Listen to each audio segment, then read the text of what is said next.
Então, o máximo que vai acontecer nesse caso é uma semi-internação, uma semi-liberdade para eles, sim pela atuação no curso do processo, por fatos que os pais teriam cometido aí contra as testemunhas, coagindo testemunhas. Sobre as manifestações e toda a repercussão do caso do Orelha. Tá no ponto aí, então, Homer, o delegado Bruno? Fernanda, eu queria que você começasse com ele aí, apresentasse, falou que tem novidade também, já chama o Bruno. Tudo bem, Bruno? Tudo bem, boa noite, Vilela. Obrigado pelo convite. Sempre uma satisfação estar aí com vocês. Muito obrigado. Oi, delegado Bruno, boa noite. Aqui quem fala é Fernanda. Prazer falar com você. Sou muito fã do seu trabalho. Acho que você trata essa causa que é de suma importância, com a responsabilidade que ela necessita realmente. E estou muito feliz dele ter aceito o nosso convite, entrar aqui ao vivo, porque eu soube que nós tivemos novidades nos últimos minutos agora. Novidade que acabou de acontecer em relação aí aos acusados pelo crime Orelha. E eu vou até deixar o delegado contar pra gente. Tá bom, vamos lá. Nós tivemos algumas informações, nós não confirmamos ainda pelas vias oficiais essas informações, mas os veículos de informação começaram a divulgar que o indivíduo foi de fato identificado como autor, com provas testemunhais, inclusive postaram a blusa que o autor estava no momento que realizou ali os atos de agressão contra o Orelha. Então, essa informação surgiu hoje. Nós estávamos preocupados essa semana e semana passada também, como que as investigações estavam tomando. Eu estou tentando contato aqui com Santa Catarina, nossa equipe também, nossos colegas deputados, para que de fato a gente verifique, né? E a gente também tem que ver se a polícia vai passar essas informações, verifique a veracidade do que foi alegado. Então, espero que seja verdade, que a gente tem a investigação chegando a alguma solução, né, autoria, materialidade, para que a gente não fique com esse caso impune, né? Essa barbaridade que foi cometida, ela tem que ter a responsabilização dos autores.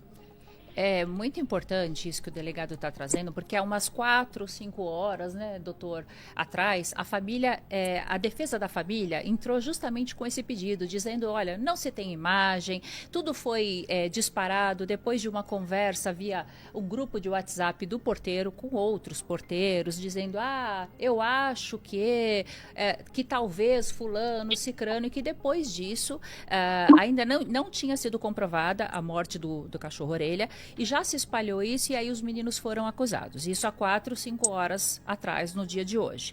E há 15 minutos atrás, o Léo Dias soltou já na sua rede social que a jornalista Patrícia Calderon apurou e revelou que o adolescente Matheus foi indiciado aí como o autor do crime contra o cão, que era considerado um cão comunitário.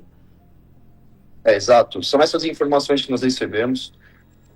Se de fato forem verídicas as informações, nós ficamos um pouco mais tranquilos aqui, nós e todos que estiveram nas manifestações, todos que estão acompanhando, porque vai mostrar que as investigações estão rumando para algum local.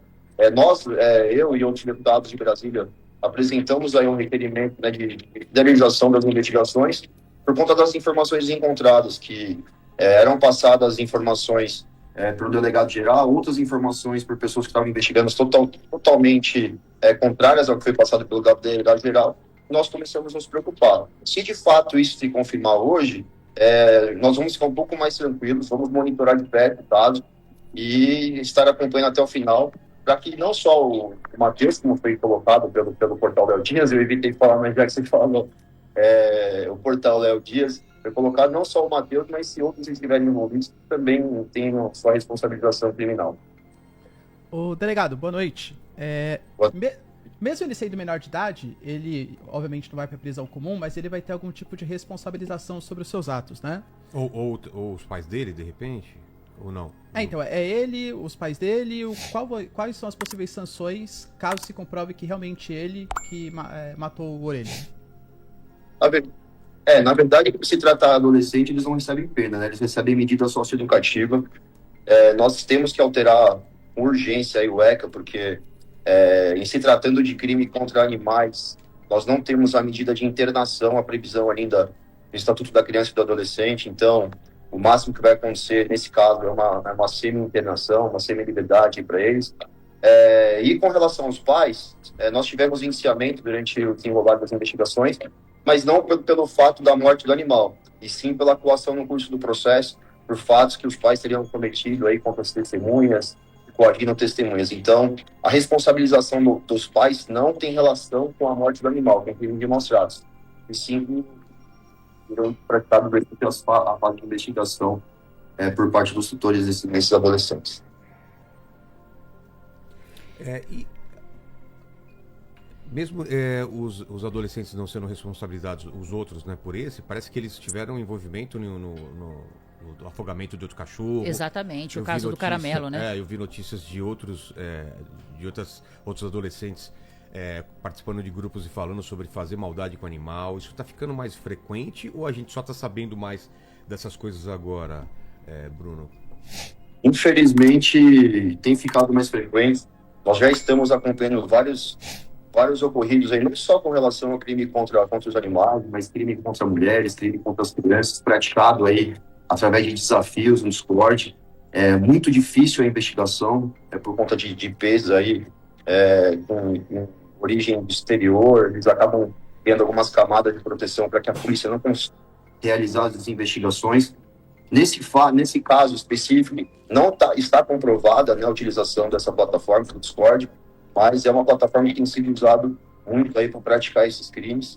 Então, eu acho que desse episódio nós temos que aproveitar, né? Infelizmente a vida do animal não volta mais, mas aproveitar para a gente deixar muito mais rigorosas as investigações com relação ao Discord e tentar as alterações legislativas.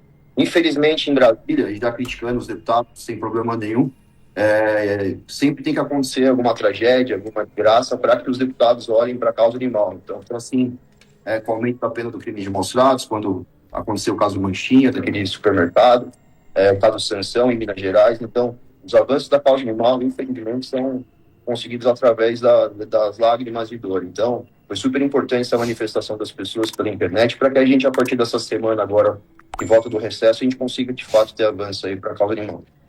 E o pessoal que está em casa agora, que sabe que algum animal está sendo maltratado, tem relatos, como que faz para denunciar, como que se procura justiça em relação a isso? Aqui no estado de São Paulo, nós temos a Delegacia Eletrônica de Proteção Animal, onde a pessoa pode realizar sua denúncia, ela terá seus dados preservados. Se a pessoa teve esse animal ali agredido ou lesionado de alguma forma, ela pode elaborar uma de ocorrência. E também nada impede de uma pessoa que está ali vendo um crime de maus-tratos acontecendo, ela acionar a Polícia Militar e dar um 90. Com certeza a Polícia Militar aí vai conduzir esse autor à delegacia para que ele responda criminalmente e até realizando o auto de prisão flagrante delito. Obrigado, delegado. Tem mais alguma pergunta, Fernanda? Eu só queria falar para o delegado, se eu não me engano, no Estatuto do ECA, se eu não me engano, doutor, acho que é o artigo 122 do ECA, né? Ele prevê aí 3 anos de reclusão para o menor infrator, mas quando esse crime hediondo, ele é cometido contra a pessoa e não contra um animal, por exemplo.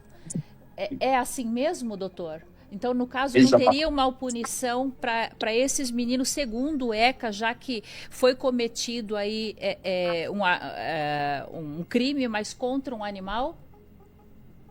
Como eu disse anteriormente, nós precisamos suprir essa lacuna. Nós apresentamos um projeto ontem para a gente suprir isso. E permitir essa internação de 3 anos quando o adolescente pratica o crime contra a pessoa e também contra os animais.